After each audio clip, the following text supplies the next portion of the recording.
अरे तुम्ही अलिबागला जाताय आणि हे महादेवाचं एवढं सुंदर मंदिर बघतच नाही तर मग तुमची ट्रिप फेल आहे मित्रांनो. कारण निसर्गाच्या कुशीत तब्बल 1200 फूट उंच डोंगरावर बसलेलं हे मंदिर म्हणजे अलिबागचे एक हिडन जेम आहे.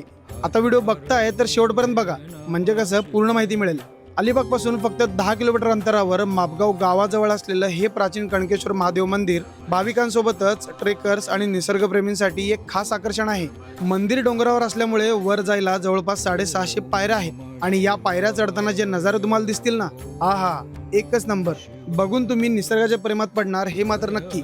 मंदिराच्या एंट्रन्स कमानीजवळ आणि मंदिर परिसरात पुष्करणी म्हणून ओळखली जाणारी प्राचीन पाण्याची कुंडे आहेत, ज्यामध्ये वर्षभर पाणी असतं. मंदिराच्या गाभाऱ्यात एक सुंदर असे शिवलिंग आहे, ज्याकडे बघताना एक वेगळीच ऊर्जा आणि समाधान मिळतं.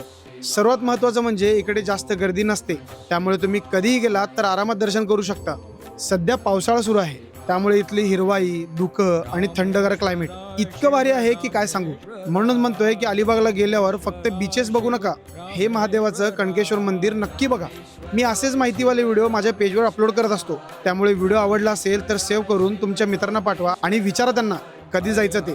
आणि हां, पटकन पेजला फॉलो करून ठेवा, कारण अलिबागचा 2 दिवसाचा मस्त प्लॅन अपलोड करणार आहे. त्यासाठी स्टे ट्यून. धन्यवाद.